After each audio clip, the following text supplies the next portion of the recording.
கல்லூரி மாணவி கூட்டு பாலியல் வன்கொடுமை செய்யப்பட்ட வழக்கில் கைதானவர்களை மூவருக்கு ஒரு நாள் காவலில் எடுத்து விசாரிக்க அனுமதியானது வழங்கப்பட்டுள்ளது. 3 நாள் காவலில் எடுத்து விசாரிக்க போலீசார் அனுமதி கோரியிருந்த நிலையில் ஒரு நாள் காவலில் எடுத்து விசாரிக்க அனுமதி வழங்கப்பட்டுள்ளது.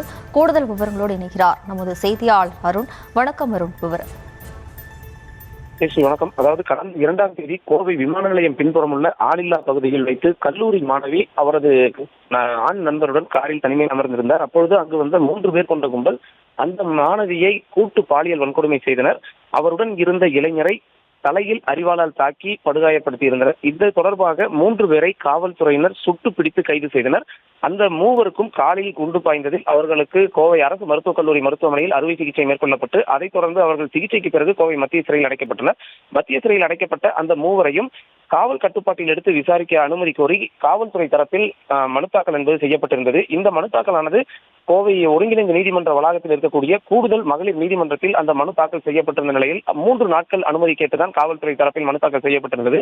இன்று அந்த மனு மீதான விசாரணையானது நடைபெற்ற நிலையில் நீதிபதி சிந்து அந்த மனுவை விசாரித்து ஒரு நாள் மட்டும் காவல் கட்டுப்பாட்டில் எடுத்து அந்த மூவரையும் விசாரிப்பதற்கு அனுமதி வழங்கியுள்ளார். அதன் அடிப்படையில் தற்பொழுது முதல் நாளை மாலை 4 மணி வரை அந்த மூவரையும் காவல் கட்டுப்பாட்டில் எடுத்து விசாரிக்க அனுமதி வழங்கியிருக்கக்கூடிய நீதிபதி சிந்து அந்த மூவருக்கும் தற்பொழுது காலில் அறுவை சிகிச்சை மேற்கொள்ளப்பட்டு அவர்களுக்கு காலில் கட்டு போடப்பட்டிருப்பதன் அடிப்படையில் சிகிச்சைக்கான ஏற்பாடுகளை காவல்துறை செய்ய வேண்டும். அதேபோன்று அவர்களை எந்த விதத்திலும் துன்புறுத்தக்கூடாது என்ற அடிப்படையில் காவல்துறையினருக்கும் ஒரு சில அறிவுரைகளை வழங்கியிருக்கிறார்கள்.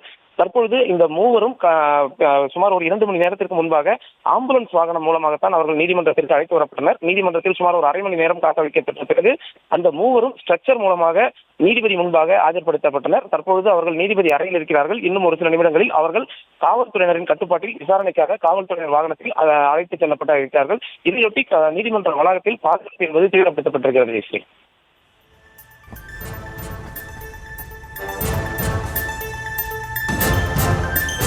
விவரங்களுக்கு நன்றி அருண்.